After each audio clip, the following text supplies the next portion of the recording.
Hello, Craig Howard here. Happy to be with you again today. I'm actually recording this in the evening for tomorrow morning because I'm going to be out very early getting ready for the coronavirus clinic, vaccination clinic. And so I'm going to be heading out really early for that, and I'm not going to have time to record this in the morning. So I thought I'd do it now.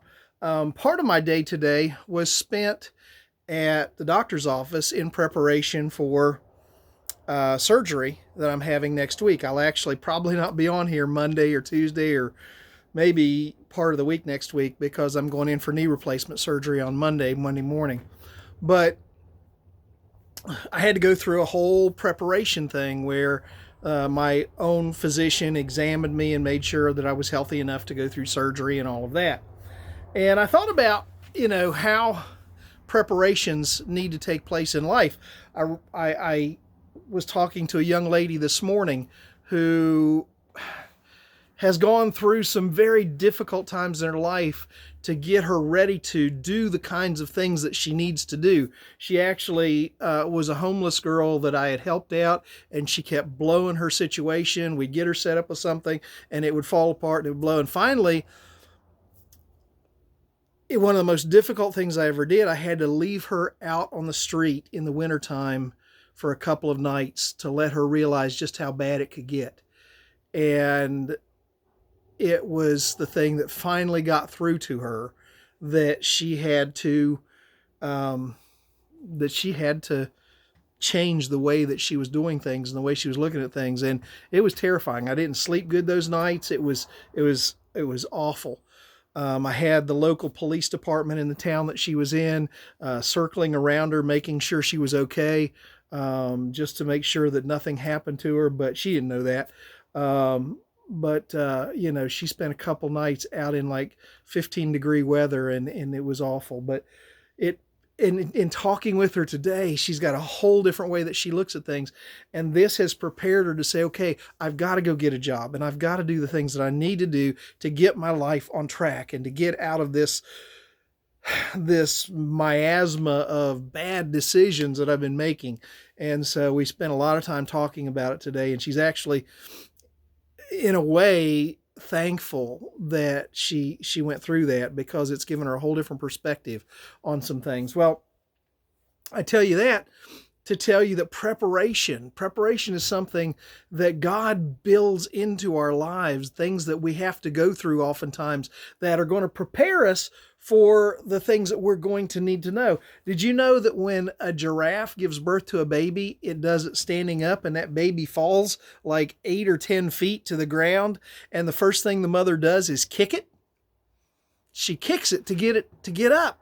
And it stirs around, it struggles around, and it gets up, and she'll knock it back down and make it get up again so it remembers how to get up. And, people looking at it say, oh, this is terrible. This is mean. This is cruel. Why is this mother doing this? Because in the wild, if she doesn't prepare that baby for getting up and moving with the herd quickly, it's going to become lion food. So she's got to teach it by some very difficult trials that you got to get up and you got to figure out how to move fairly quickly. Well, sometimes in our own lives, God says, I've got to let you go through some trials. I've got to let you go through some difficulties. I've got to let you go through some struggles in order for you to learn to rely on me, in order for you to learn where your help is and where your strength is and where you need to turn and what you need to do, and to prepare you for the things that are going to come in your life. Sometimes preparation is a difficult thing. My preparation today was simple. Sat in a doctor's office, and the doctor checked me out and made sure everything was okay, and I was ready to go on my way. Sometimes preparations are a lot more difficult. But regardless of what you're going through right now, the Bible says Paul was trying to explain this to them over in 1 Thessalonians. He was trying to explain it to the church at Thessalonica.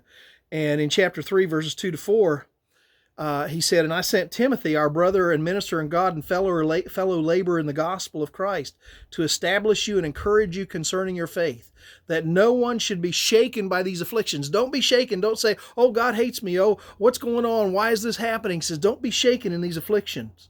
For you by yourself know that we are appointed to this.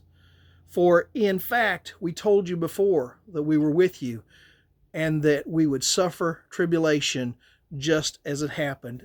And now you know. And you know. And you know.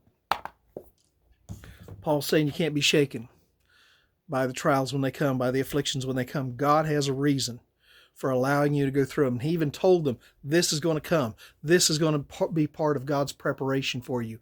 Be ready for it.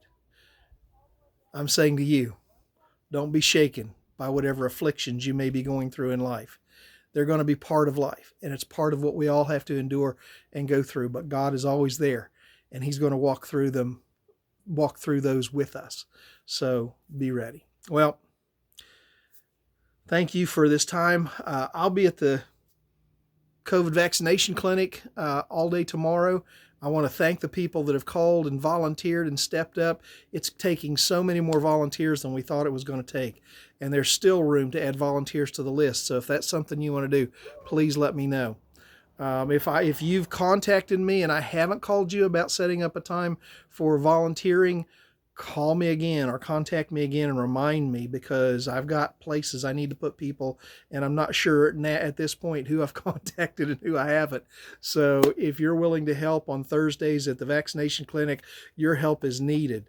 So we'll be looking into that. Well, listen, you have a great day, and Lord willing, I will see you on Friday. God bless.